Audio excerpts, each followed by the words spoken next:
Ok, je te remercie. Je propose alors que Ine prenne la parole pour la deuxième partie de la présentation, que tu partages ton écran. Je remettrai de Oui, nouveau tout le monde entre guillemets, en muet. Et voilà, la parole est à toi, Ine. voilà. Je ne sais pas si vous voyez la présentation. Magnifique. Oui. Oui, ça va, très bien. Alors, pour la deuxième partie de cette présentation, moi, je voudrais parler un peu plus sur le pourquoi et le comment du testing, de suivi des contacts et aussi pourquoi c'est très important de soutenir les gens, en effet, dans tout ce qui se passe et comment on peut le faire. Euh, voilà, d'abord, encore une fois, je vais répéter, mais c'est parce que comme Dr. Becky disait et comme Cécile disait déjà avant, pourquoi c'est important d'agir? Parce que voilà, la propagation du virus, ça peut aller très vite et alors on veut vraiment essayer de diminuer la vitesse. Voilà, Cécile vous a déjà montré, si nous, on peut, avec nos actions, on peut dire qu'une personne va transmettre le virus à moins d'autres personnes, ça peut vraiment faire une grande différence dans la vitesse de la propagation du virus. Voilà, ici un peu, j'ai essayé de lister un peu toutes les façons comment on peut agir. Cécile a déjà parlé de l'hygiène, de la prévention, de la distanciation sociale, l'apport du masque. Ça, c'est plutôt de la prévention. Et moi, je veux plutôt parler maintenant un peu plus sur le testing. D'abord, le testing, comment on le fait? Normalement, on le fait avec un test qui se fait en fait avec un bâton dans le nez. Ça, c'est vraiment le test qu'on utilise le plus et qui est le plus qu'on utilise toujours en fait.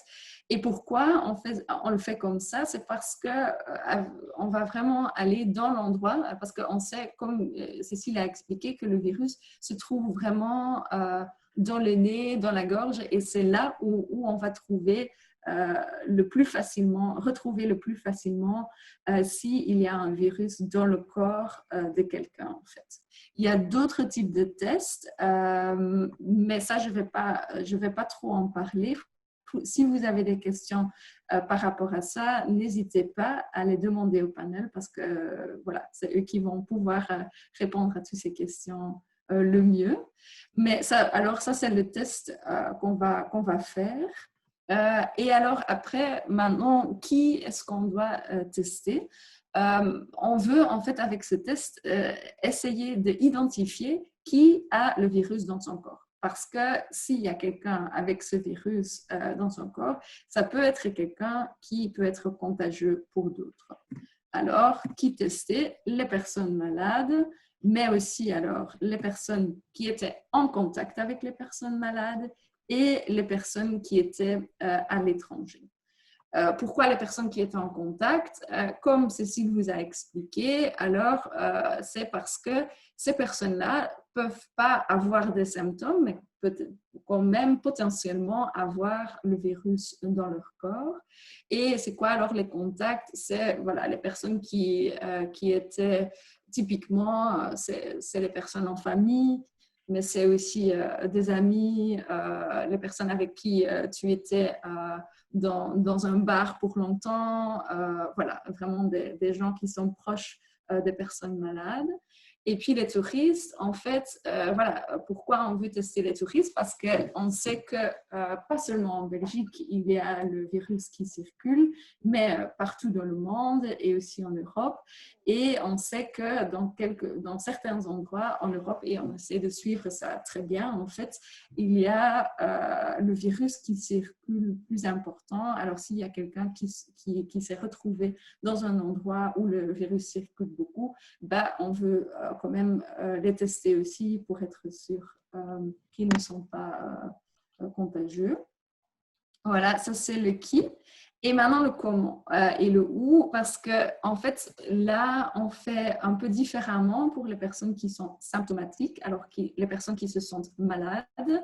Là, on demande, dès que vous avez des symptômes, hein, Cécile vous a déjà bien expliqué tous les symptômes que quelqu'un avec le Covid peut avoir, mais dès que vous sentez ces symptômes, en fait, on demande que les gens appellent à leur médecin généraliste. Pourquoi l'appel? Pourquoi ne pas aller vraiment dans la salle d'attente?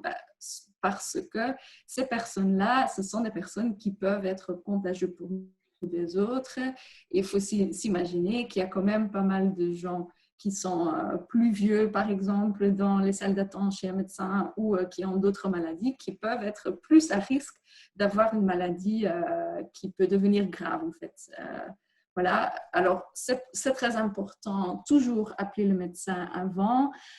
Et aussi, le médecin peut, via ce téléphone, estimer si c'est besoin de donner une prescription pour faire un test ou pas, hein, parce que c'est lui qui connaît quand même très bien les symptômes, qui peut estimer les risques, etc. C'est alors voilà, le médecin qui peut vous conseiller. Et alors, ce qu'ils vont faire, c'est ou bien ils vont faire le test chez eux et ils vont vous inviter à venir chez eux, ou bien ils vont faire une prescription pour aller dans un centre de test. S'il y a aussi des personnes qui n'ont pas de médecin généraliste, là, on peut toujours, il y a un numéro qui existe, c'est le 1010, et c'est un numéro de dispatching, en fait, où vous pouvez appeler pour trouver un médecin qui peut répondre à cette question. Après, pour les personnes asymptomatiques, alors ce sont les personnes qui ont été en contact avec quelqu'un malade ou les touristes. En fait, pour eux, ça va être différemment parce qu'ils ne se sentent pas malades. Alors, ce n'est pas eux qui vont appeler le médecin.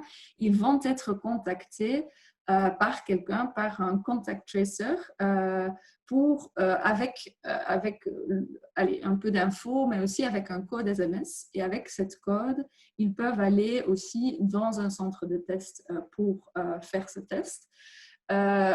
Pour les touristes, comment ça marche? En fait, les gens, quand ils reviennent, sont demandés de remplir un formulaire. Ce formulaire, ça s'appelle le Passenger Locator Form. C'est un peu un nom long, mais c'est un formulaire où voilà, ça se trouve sur Internet. J'ai listé tous les sites en bas de la présentation que vous pouvez revoir.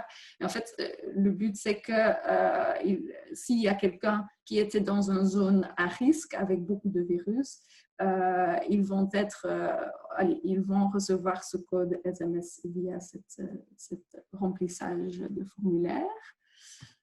Voilà, et puis les centres de test à Bruxelles, je vous invite, ici j'ai mis un site web, c'est fait par la COCOM, c'est très bien fait je trouve, qui montre tous les centres de testing à Bruxelles. Et en fait, avec un peu plus d'infos. Alors, je vous invite d'aller voir dans ce site parce que pour vous, ça peut être intéressant de connaître un peu les centres de test dans vos quartiers et connaître un peu le pourquoi et le comment. Il y a de différents types de centres de test. Vous allez voir ça aussi sur le site. Mais alors, l'idée, c'est que les personnes qui ont une prescription ou qui ont un code SMS, les tests normalement seront remboursés et dans les centres privés, typiquement, ce sont des labos. Les patients ou les personnes peuvent aussi eux-mêmes faire une demande de faire un test. Mais là, s'ils n'ont pas une prescription ou un code, c'est à payer normalement. Voilà. On sait aussi que pour le moment, à Bruxelles, il y a des listes d'attente parfois ou des longs moments d'attente pour faire ce test. On essaie alors, mais les membres du panel peuvent vous expliquer un peu plus, mais c'est quand même, ils y travaillent quand même pour augmenter la capacité du testing à Bruxelles. Après, je voudrais vous parler un peu du suivi des contacts. Vous avez peut-être déjà entendu parler du contact tracing. Alors, qu'est-ce qu'on veut faire avec ça? Comment ça marche en fait? Alors, si on a quelqu'un qui va dans un centre de test, qui se sent malade ou qui doit se faire tester, dans ce centre de test, ils vont faire l'échantillon, tu vois, avec le bâton dans le nez, et ils vont envoyer cet échantillon au laboratoire. Au laboratoire, ils vont regarder si le virus se trouve dans l'échantillon, en fait. Et alors, s'ils retrouvent ce virus, ils vont dire que le test est positif. Ça veut dire que le virus se trouvait dans le corps de cette personne qui a été testée. Le résultat de ce test va être envoyé vers le médecin et vers les services de contact tracing. Et ces services-là vont contacter les personnes qui ont été malades et leurs contacts. Alors, ce qu'ils vont faire, c'est qu'ils vont parler, ils vont informer la personne malade, etc. Mais ils vont aussi demander un peu plus d'informations sur avec qui ils étaient en contact, etc.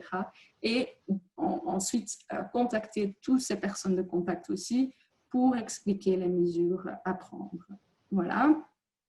Ici, c'est un schéma juste pour expliquer un peu comment ils vont travailler, ces personnes dans les call centers ou qui font le contact tracing. En fait, l'idée, c'est de dire, et ça c'est important de savoir quand même, comme Cécile disait aussi, c'est que quand il y a quelqu'un qui commence à avoir des symptômes, qui commence à tousser, qui commence à avoir de la fièvre ou d'autres choses, on sait que ces gens-là, 2 jours avant d'avoir ces symptômes, ils peuvent déjà être contagieux. Et aussi 7 jours après.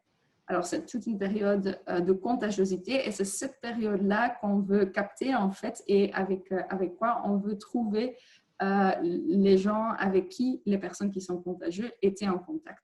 Alors, ça veut dire que les contact tracers, ces gens-là vont demander à cette personne avec qui ils étaient en contact 2 jours avant le début des symptômes et les 7 jours d'après. Ici, un slide un peu pour expliquer qui fait le contact tracing. Alors, comme vous savez, je suppose, c'est surtout les personnes dans les call centers.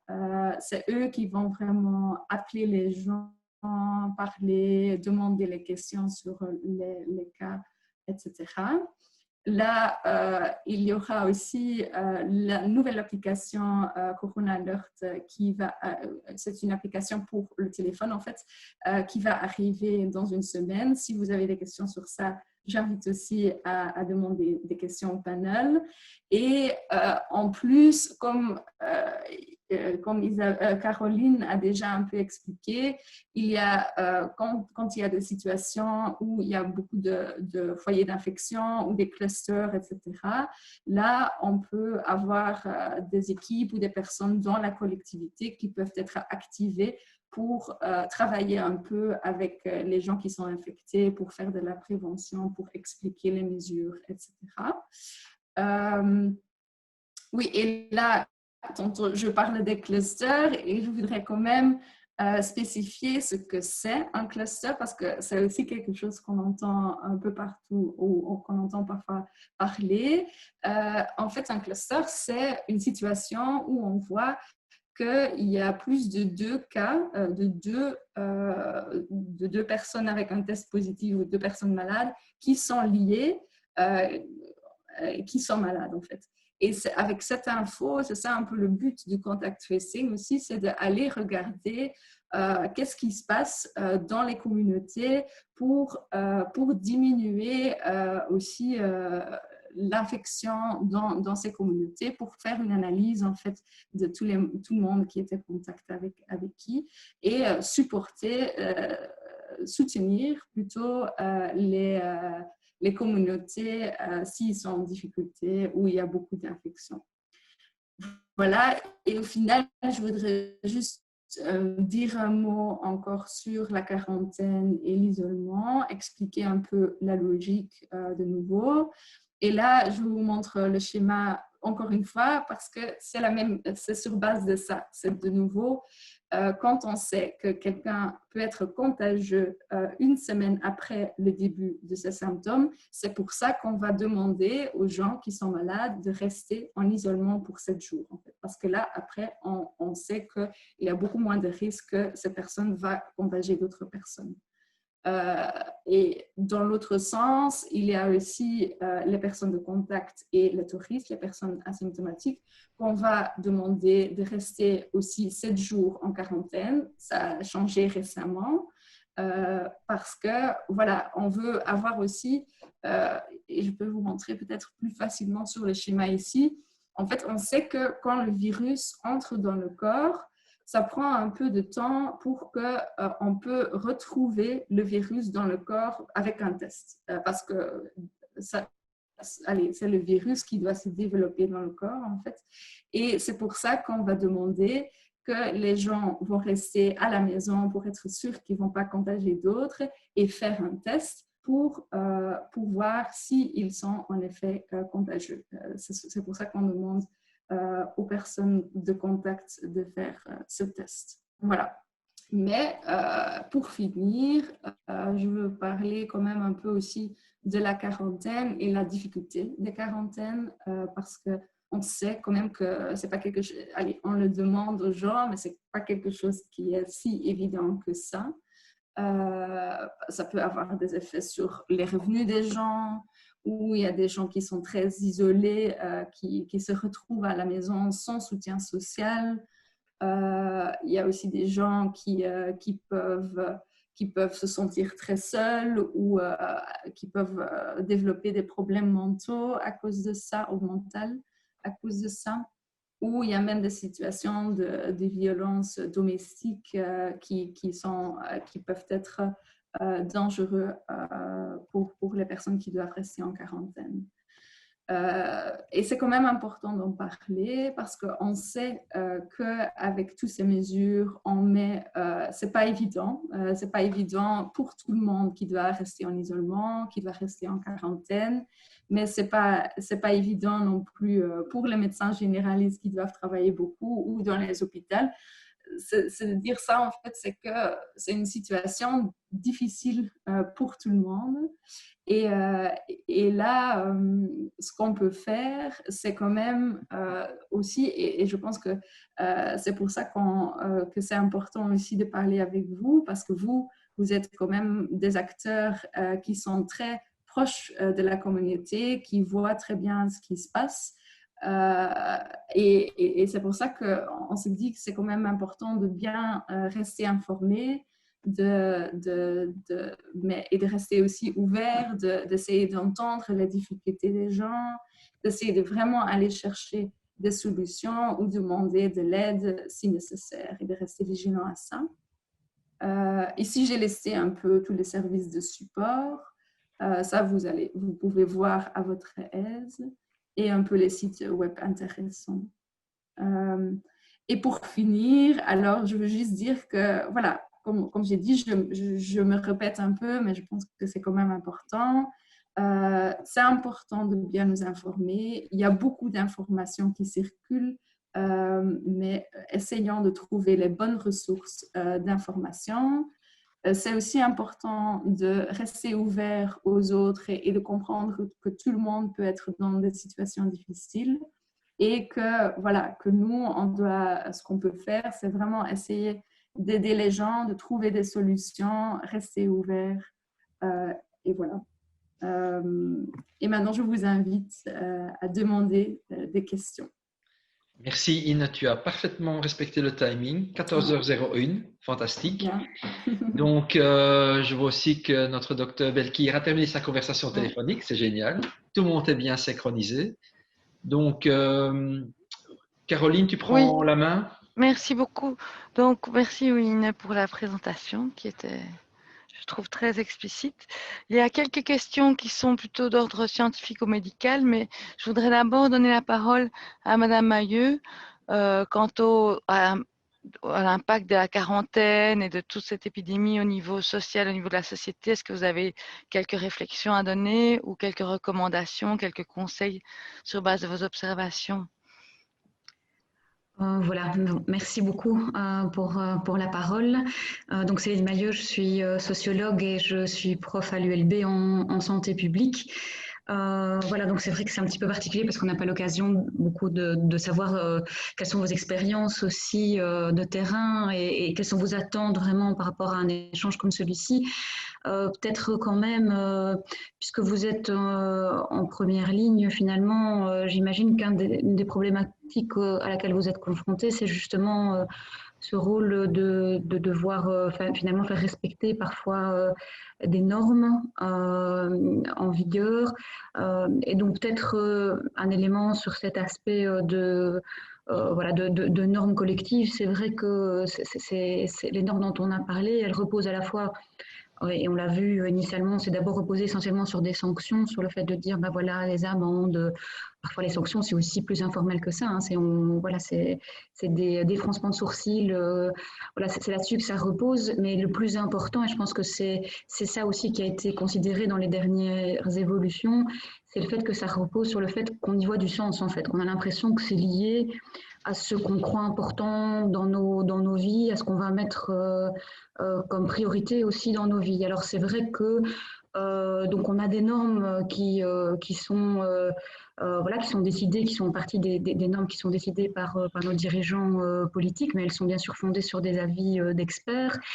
Et puis ces normes, elles entrent parfois en contradiction avec nos propres intérêts individuels. Je vais dire, pour un jeune, on imagine bien que la santé, c'est pas forcément son premier intérêt. La plupart des jeunes ont l'impression qu'ils sont quelque part éternels, et donc et puis après la santé, c'est pas la première priorité en général de cette catégorie d'âge-là. Alors toute la difficulté, je pense que c'est vraiment ça, c'est de se dire bon, comment est-ce qu'on fait pour que finalement ces normes collectives qui sont décidées à un niveau très général, elles puissent être quelque part appropriées. Je ne dirais pas acceptées, parce que je crois que ce n'est pas le bon mot de dire qu'elles doivent être acceptées. Parce que ça voudrait dire qu'elles viennent de l'extérieur et qu'on finit par les imposer. Or, je pense que vraiment, c'est cette question de l'appropriation par les différents groupes. J'ai parlé des jeunes, mais d'autres groupes aussi. Vous avez mentionné des populations vulnérables. Comment est-ce que ça peut faire sens quand moi, je m'inquiète de ma perte de revenus, quand moi, je m'inquiète de ne plus voir personne, que je suis une personne âgée. Donc, je pense que quelque part, vraiment, comme acteur de terrain, s'il y a un rôle important, c'est justement dans ce dialogue, ça a été mentionné dans la présentation de In, dans le fait de pouvoir relier, que ça fasse sens pour les gens, et donc qu'ils se l'approprient. S'approprier, ça veut dire parfois, voilà, c'est faire avec, c'est aussi trouver comment dans ma vie à moi, je peux trouver des aménagements qui correspondent aussi à mes intérêts, et pas seulement à mes intérêts personnels. Autre aspect, c'est qu'en fait, souvent, ce qu'on voit, c'est qu'il y a des normes de groupe aussi, au sein des groupes de jeunes, au sein des familles, au sein des quartiers. C'est pour ça que quand on discute de la pertinence de ces normes et comment est-ce qu'aujourd'hui je pourrais bien les appliquer dans ma vie de tous les jours, ça doit se discuter aussi, je pense, parfois en groupe, parce que si des choses doivent évoluer, c'est aussi parce que je constate que, oui, je ne suis pas le seul dans mon groupe à considérer que protéger les personnes vulnérables, c'est important aussi. Dans la vie de tous les jours. Donc je pense que de travailler, d'avoir l'occasion de mener des discussions là où vous êtes, parfois avec les personnes, et parfois même collectives, justement, parce que on sait bien que les normes, ça c'est quelque chose qui se discute en groupe, c'est difficile de changer tout seul dans son coin, surtout pour des choses aussi importantes.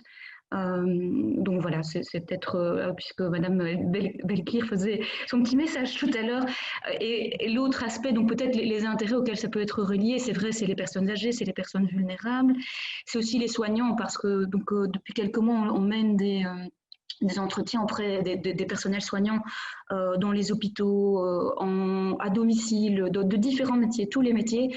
Et ce qu'on constate surtout à cette période-ci, c'est que, en fait, ils vivent tellement le contre-coup de la première vague que on sait bien que voilà, ils rassemblent leurs forces pour faire face à la seconde, mais peut-être un des éléments importants, c'est quelque part qu'ils ont besoin aussi du soutien de tout le monde pour pouvoir soutenir cette deuxième vague. C'est vrai que ça peut paraître voilà, une quinzaine de cas par-ci, une quinzaine de cas par-là, mais en fait, on sent bien que les personnels de soins ont peur de cette deuxième vague dans une situation où ils ont déjà énormément donné précédemment. Ça, je crois que c'est ce qui va changer aussi la donne dans notre capacité à faire face dans le futur. Donc, voilà. Merci beaucoup. Donc, c'est vraiment un des messages, c'est aussi de discuter. Donc, c'est vraiment le but de ce webinaire aussi, de pouvoir discuter ensemble de quelle approche avoir, quelles sont les difficultés. Donc, au niveau de toutes les questions, moi, il y a des petites questions au niveau scientifique. Donc, Madame Belkir, je vais encore vous poser l'un autre aspect, ou bien Sophie Spears, si jamais vous voulez répondre, n'hésitez pas. Donc, il y a notamment la question des différents types de tests. Si jamais la personne ne peut se faire tester par un prélèvement nasopharyngé, comment faire? Est-ce que les prises de sang, ça peut fonctionner ou pas? Et aussi, pardon? Je vais déjà répondre aux tests. D'accord. Donc, si vraiment il y a un souci pour le nez, donc il y a une possibilité de faire malgré tout les tests salivaires. Donc, les tests salivaires, on en a beaucoup parlé. On en a parlé hier avec l'Université de Liège. Donc, il faut savoir que c'est une méthode qui va probablement plus se développer. Alors, vous pouvez dire pourquoi est-ce qu'on ne le fait pas d'emblée. A priori, le test salivaire est ce qu'on appelle moins sensible. Ça veut dire que si vous avez un test qui est négatif, ça ne veut pas dire pour autant que réellement vous n'avez pas le coronavirus. Donc, c'est pour ça que pour l'instant, le test qui a le plus de chances de montrer, de prouver qu'on est porteur du coronavirus, c'est le frottis nasopharyngé, donc le fameux coton-tige. Mais donc, pour la personne qui disait que voilà, elle avait un problème au niveau du nez, il y a quand même moyen, quitte à refaire une ou deux fois, de demander au laboratoire s'il n'y a pas moyen de le faire sur un échantillon salivaire avant que cette technique ne soit un peu plus généralisée. Alors, la prise de sang, c'est une bonne question parce qu'il y a beaucoup de confusion avec la prise de sang, donc c'est vraiment bien de le rappeler. La PCR, elle recherche du virus, du matériel génétique du virus. Donc, ça dit si oui ou non le virus, il est là. La prise de sang, on va mesurer ce que votre propre corps a fabriqué comme anticorps pour vous défendre. Les anticorps, il faut voir ça comme une armée, comme des munitions. Mais j'ai utilisé le mot fabriquer volontairement, ça ne se fait pas instantanément. Donc, quand on rencontre un microbe ou qu'on rencontre un virus, il faut au minimum, en moyenne, 1 semaine avant que notre corps ait eu le temps de fabriquer les anticorps. Donc, la prise de sang, elle va juste, je caricature, vous dire si oui ou non vous avez été en contact avec le virus. Mais ça peut être un contact que vous avez eu il y a 3 semaines, il y a 4 semaines, il y a 1 mois et que vous êtes guéri. Donc, la prise de sang n'est pas utile pour savoir au moment où on développe des symptômes si oui ou non on a le virus et si oui ou non on est contagieux. Et donc, il ne faut pas, parce qu'on a parlé des tests rapides, certains, ça aussi j'ai vu sur les réseaux sociaux, disaient j'ai fait le petit test rapide, je suis positif, donc je dois être en quarantaine. Non, ce n'est pas correct. Ça veut juste dire que vous avez déjà développé des anticorps, mais si ça tombe, le virus, vous avez été en contact avec il y a 1 mois et donc vous n'êtes pas contagieux et donc vous ne devez pas vous isoler. Donc, c'est vraiment 2 outils diagnostiques différents que l'on utilise à des moments différents. Micro. Excusez-moi. Alors, il y a encore la question de la contagiosité et la charge virale, le lien entre les deux. Est-ce que une personne qui a plus de charge virale est plus contagieuse ou pas? Et qu'est-ce qu'on en sait en fait aujourd'hui? Alors, donc, on en apprend encore beaucoup sur la contagiosité. Par exemple, on a effectivement, c'était quelque chose dont on n'avait pas la notion au début, on a vu que avant de commencer les symptômes, c'est ce que la personne avant montrait dans les présentations, déjà 2 jours avant, on pouvait avoir des grosses quantités de virus. Et donc oui, c'est durant cette phase-là où il y a énormément de virus qui se retrouvent dans nos voies respiratoires qu'on est le plus contagieux. Ensuite, on a vu que la quantité de virus en fait diminue. Donc, il y a malheureusement des gens qui ont eu des frottis nasopharyngés tous les jours pour prouver ça. Et donc, c'est pour ça qu'on sait que la contagiosité diminue et est quasi nulle après plus ou moins 1 semaine, 8 jours. Alors j'enchaîne quand même avec une précision, c'est que vous allez me dire, ah oui, mais il y a des gens, ils ont eu des PCR positives après 1 mois. Donc ils sont encore contagieux après 1 mois. Ben, l'astuce, elle est là, c'est que ben non, parce que retrouver du virus par PCR, c'est vraiment retrouver, donc ce que j'ai dit, du matériel génétique. Si je prends un de mes cheveux et que je le donne au laboratoire, ils vont pouvoir trouver mon matériel génétique dans mes cheveux. Mais les cheveux, en soi, c'est quelque chose qui est mort, c'est pas vraiment vivant. C'est la même chose pour les PCR. Et donc, il y a certains laboratoires qui ont montré que après 1 semaine, 8 jours, quand on reprenait ce virus-là et qu'on le mettait en culture, donc on faisait en sorte que le virus puisse se multiplier à nouveau, eh bien, il ne savait plus se multiplier. C'est pour ça que la contagiosité, même si on retrouve une PCR positive très tard, même 1 mois après, eh bien, on n'est plus contagieux parce que c'est des restes, entre guillemets, de virus que l'on peut encore avoir. Mais ce virus-là est, entre guillemets, abîmé, il ne sait pas provoquer une nouvelle infection. J'espère que c'est clair, parce que c'est un peu compliqué. Oui, oui. Mais je pense que ça, en plus, répond indirectement à la question qui explique pourquoi la période de quarantaine est passée de 14 à 7 jours. Quand on considère qu'une personne peut être contagieuse, infectieuse, majoritairement dans les 7 premiers jours après son contact lié à la période d'incubation. C'est bien ça. Oui, et alors il y a aussi donc, la quarantaine, c'est aussi lié vraiment à donc, ce qu'on appelle la période d'incubation. Et la période d'incubation, c'est quoi? C'est lorsque l'on rencontre un virus, une bactérie, enfin c'est plutôt des virus, pas les bactéries, mais un virus, eh bien on n'est pas tout de suite malade. C'est ce qui a été dit aussi lors d'une des présentations. Il faut le temps, quelque part, que le virus il fasse son petit chemin dans le corps et qu'à un moment donné, il se multiplie. Et donc, au départ, la quarantaine était de 14 jours, et ceci dit, elle l'est encore dans certains pays, parce que l'on sait qu'entre le moment où on rencontre le virus, eh bien, dans les 14 jours qui suivent, on peut tomber malade. Mais au fur et à mesure du temps, on a vu que, en fait, quand les gens tombent malades, c'est quasi jamais à 14 jours, c'est plutôt dans la semaine. Et donc, réduire la quarantaine à 7 jours, ça ne veut pas dire, attention, qu'on va, entre guillemets, attraper toutes les personnes qui auraient pu devenir malades, mais on va en rattraper quand même beaucoup. Et comme 14 jours, ça a quand même beaucoup d'implications voilà, pour au niveau sociétal, au niveau du travail, au niveau de la garde des enfants, et que donc il y a beaucoup de gens qui ne respectaient pas la quarantaine, c'est quelque part un compromis à la belge, mais que les Français ont fait avant nous, c'est de dire, OK, on va réduire la quarantaine, mais on va espérer qu'il y ait beaucoup plus de gens qui respectent 7 jours, et tant pis s'il y a peut-être quelques rares personnes qui risquent de tomber malades quand même, et donc d'être contagieuses après 7 jours. D'où l'importance, c'est que même si on retourne travailler après 7 jours, parce qu'on a fait le test avant qu'il est négatif, de quand même bien faire attention encore au port du masque si on rencontre des personnes, si on est dans des endroits clos, etc., à l'hygiène des mains. Merci beaucoup. Donc, il y a des questions qui s'accumulent. Donc, ne vous inquiétez pas si on ne répond pas à tout oralement. On répondra à cela par écrit aussi, ou on vous recontactera par la suite pour répondre aux questions restantes. Mais il y a une dernière question, une question ici qui est, je pense, importante pour les personnes qui sont sur le terrain et dans la rue, de comment faire face à des discours anti-masques, corona-sceptiques, défenseurs de la liberté, anti-scientifiques, etc., sans retomber dans le rappel des normes strictes. Donc peut-être que Madame Mailleux, vous avez quelques conseils à donner à ce niveau-là. Voilà, je trouve que la question est vraiment très intéressante et voilà, elle est cruciale, et j'imagine bien que c'est quelque chose que, voilà, que vous rencontrez effectivement sur vos pratiques de terrain.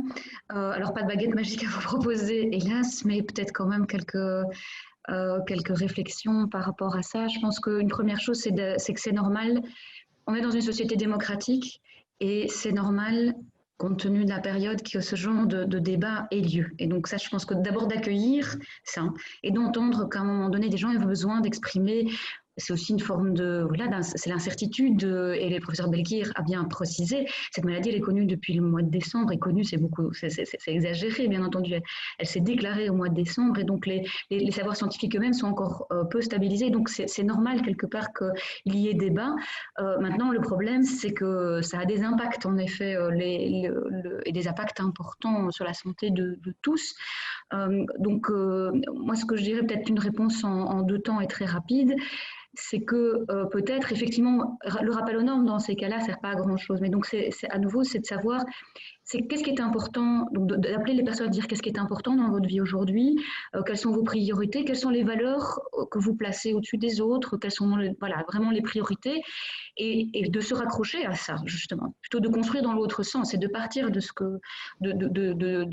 valeurs des uns et des autres, et de voir dans quelle mesure est-ce qu'il est possible, à partir des intérêts des personnes, de reconstruire aussi un lien avec un intérêt plus collectif. Et à nouveau, parfois, ce n'est pas l'intérêt collectif au niveau de la population tout entière, mais ça peut être au niveau d'un sous-groupe, que les intérêts peuvent se reconstruire, et que donc on peut essayer de faire des liens avec des éléments qui sont importants pour le respect de la santé de tous, et particulièrement des plus vulnérables, puisque c'est bien ça qui est mis en évidence, c'est que la question, c'est de savoir comment on va protéger les plus vulnérables aujourd'hui. Je crois que c'est essentiellement ça qui se pose aujourd'hui.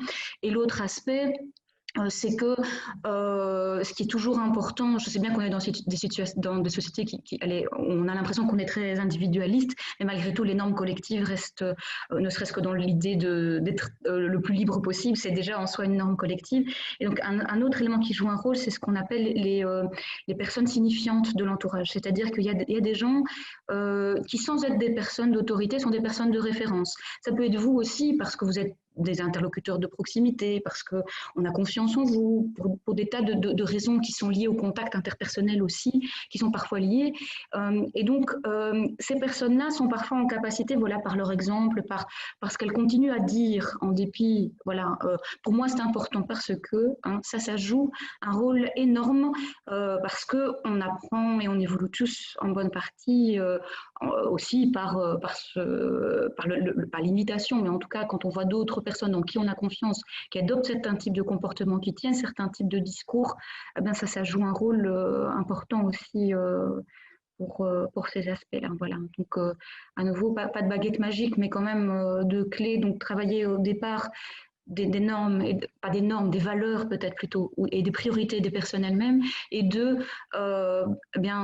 vous-même ou d'autres personnes que vous identifiez comme étant des gens dans lesquels les personnes, parfois dans des sous-groupes, ont confiance, peuvent jouer un rôle véritablement pour aider à juguler la problématique actuelle.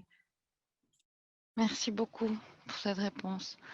Encore une autre question auquel moi je peux répondre par rapport à la distribution de matériel pour des personnes vulnérables. Donc ça, je vous conseille de vous orienter vers Bruxelles, qui est donc un organe aussi soutenu par la COCOM et qui est en contact avec tous les réseaux de précarité et lieux d'hébergement qui, eux, peuvent recevoir du matériel à distribuer, que ce soit dans les structures d'hébergement ou aux personnes sans abri. Je pense que Inge, peut-être que tu pourrais répondre à une question par rapport aux données recueillies, leur train d'importance, comment est-ce qu'on connaît les clusters et jusqu'à quel niveau aujourd'hui on va dans l'analyse de ces clusters. Donc, comment on peut partager les informations, qu'est-ce qu'on connaît de la transmission de la maladie ici à Bruxelles. Oui, donc je pense que en général, c'est ce que je disais tantôt. Donc, c'est que on voit, et c'est très logique, je pense, qu'il y a le plus de transmission où il y a le plus de contact entre les personnes. Et donc, ce que je constate pour le moment à Bruxelles, c'est que la plupart des infections se fassent entre les personnes qui se connaissent bien. Donc, on parle des familles et donc d'une famille à une autre qui s'infecte. Et donc, c'est intrafamilial, comme on dit, que c'est là la plupart des clusters qu'on trouve pour le moment. Ce qui nous indique de nouveau aussi que c'est surtout, évidemment, quand on vit ensemble, qu'on va infecter l'un et l'autre plus facilement. Et deuxième chose, quand on va rencontrer des amis ou la famille, etc., et on se rapproche un peu trop, alors à ce moment-là aussi, il y a le plus d'infections. C'est un peu logique aussi, je pense, les mois passés, comme beaucoup de gens étaient à la maison, vu du confinement et tout. Mais même si aujourd'hui, les écoles ont reprise et il y a quand même de nouveau un peu plus de gens qui vont au boulot, on constate quand même toujours la plus de personnes qui sont contaminées, c'est via ces contacts-là. Autre élément qu'on voit, c'est qu'avec les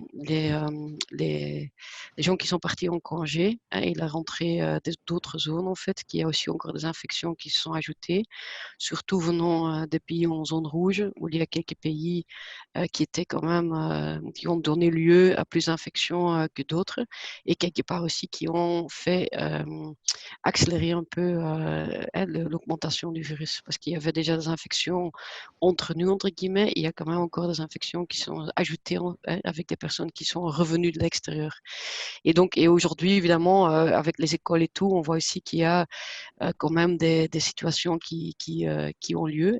Vous savez, je pense tous qu'il y a déjà des écoles ou des classes en tout cas qui ont été fermées, même quelques écoles. Et là, c'est vrai que c'est souvent une personne qui vient déjà avec une infection d'une famille, pour autant qu'on sait le savoir évidemment toujours. Mais ce qu'on constate, c'est que c'est souvent, par exemple, dans les salles de profs, qu'il y a des gens qui sont fatigués de porter le masque toute la journée dans la classe, que là, ils peuvent se détendre un tout petit peu et que justement là, il y a des infections qui se passent. La même chose un peu quand on est dans des entreprises, quand on fait la pause ensemble, etc. C'est justement ces moments-là de détente un peu qui sont le plus à risque pour justement s'infecter. Donc, et c'est de nouveau des messages qui sont pas très agréables, évidemment, parce que tout le monde a le droit de se détendre un peu et justement, tu vois, d'être à l'aise, et que c'est justement à ce moment-là aussi qu'on voit quand même qu'il y a le plus de risques. Donc, d'où le message de nouveau, voilà, c'est chaque fois le même message, que chacun doit essayer quand même de continuer à respecter, et de, même si on se détend, de quand même avoir cette distanciation et de se laver la main, etc., etc. Donc, les choses qui ont été dites ici avant. Mais donc là, merci beaucoup Inge. Dans ce que je vois, en fait, c'est vrai qu'il y a beaucoup de questions aussi de, voilà, on dit c'est ce qu'il faut faire, etc. Mais comment soutenir les personnes, comment aider les personnes qui sont mises en quarantaine, vis-à-vis de l'impact économique, vis-à-vis des difficultés, en fait, des personnes qui sont voilà, dans leur environnement familiaux, économique ou d'habitat, qui ont vraiment une difficulté par rapport à la quarantaine. C'est vrai qu'il n'y a pas de solution miracle par rapport à ça. Je pense que là, tout le monde l'a un peu dit. Mais voilà, ici, sur quoi on met l'accent, c'est le rôle de toutes les personnes de terrain pour encourager la solidarité et pour encourager les discussions et d'aider au mieux que se peut toutes ces personnes, de leur faire comprendre aussi leur rôle en tant qu'acteur de cette épidémie. De plus on arrivera à diminuer la transmission, eh bien moins on sera contraint à l'avenir. Donc, je ne sais pas, Sophie Spears, si Sophie m'entend. Si jamais tu veux peut-être partager un petit mot sur l'expérience aussi à Anvers, parce que Sophie a travaillé pour Médecins sans frontières à Anvers, où il y a eu aussi certaines actions qui ont été faites au niveau du tracing, au niveau du support. Je ne sais pas si tu as un mot à dire par rapport à l'expérience que vous avez eue là-bas, qui pourrait être utile pour l'environnement bruxellois au niveau des difficultés qui ont été émises. Nous, avec MSF, on n'a pas beaucoup fait à Anvers. On a surtout réuni tous les acteurs sociaux et on a les informés sur le Covid comme vous le faites aujourd'hui. Parce que ce qui est essentiel, c'est comme vous avez dit déjà, c'est que les acteurs sociaux restent contactables et accessibles pour les gens qui sont en quarantaine. Et il y avait une peur énorme de faire des visites à domicile, par exemple, à Anvers. Et donc, il y avait plein de gens qui n'avaient pas été visités par un médecin, mais aussi par des acteurs sociaux les derniers 6 mois. Et ça, c'est assez grave et c'est pas nécessaire. Tu peux parfaitement organiser des visites à domicile des discussions, même dehors, même pendant l'hiver, avec des clients pendant cette épidémie. Tu peux te protéger, tu peux protéger les autres, mais il faut être bien conscient du virus et de la transmission. Donc, ce qu'on a fait à Anvers, c'était surtout ça, la sensibilisation des acteurs sociaux qui n'étaient pas formés au début de la pandémie, mais qui doivent retourner sur le terrain aujourd'hui et être capables de répondre aux questions des gens. Voilà. Merci.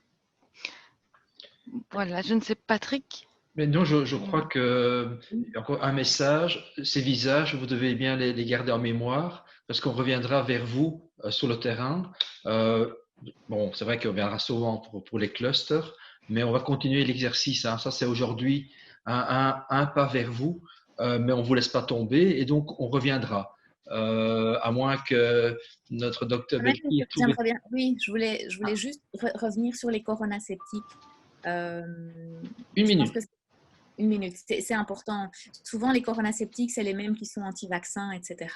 Et je crois qu'il faut rappeler que le masque, ok, c'est pas agréable, mais il faut le voir comme une ceinture de sécurité. Est-ce que quelqu'un prendrait le risque maintenant, à la rigueur, si quelqu'un prend le risque de rouler sans ceinture de sécurité, est-ce qu'il ferait la même chose s'il embarquait avec lui son enfant ou sa maman ou son papa? Et donc, il faut parfois donner ce type d'exemple aussi. Si je ne le fais pas pour moi, je peux aussi le faire pour les autres. Et vraiment, là, je vous dis vraiment la vérité, on a vu des familles où des ados ou parfois des jeunes adultes s'en voulaient parce que leur grand-père ou leur grand-mère était hospitalisé et certains sont décédés. Et ils s'en voulaient parce qu'ils étaient allés rendre visite cette personne-là, donc leur grand-père ou leur grand-mère, sans faire attention. Donc la contamination, elle est réelle et elle peut être empêchée simplement avec des règles simples. Et quand réellement on a quelqu'un de sa famille qui est contaminé parce qu'on n'a pas eu envie de faire attention, ça peut arriver qu'on ne fasse pas attention, pas exprès, mais quand c'est volontaire, c'est quand même quelque chose qui n'est pas facile après à gérer et à supporter. Et donc, voilà, de rappeler que c'est aussi un geste collectif. Ok, je vous remercie pour cette réponse à cette intervention vraiment terre à terre qu'on va certainement encore réutiliser dans les prochains jours. Je vous remercie tous, Madame Belkir, Madame Mailleux, Madame Neven et bien sûr tous les intervenants et bien sûr toutes les communes qui ont voulu participer avec nous. Vous recevrez de nous encore les réponses et les questions que vous avez posées et également la vidéo afin qu'on puisse encore la distribuer à d'autres personnes. Un grand merci.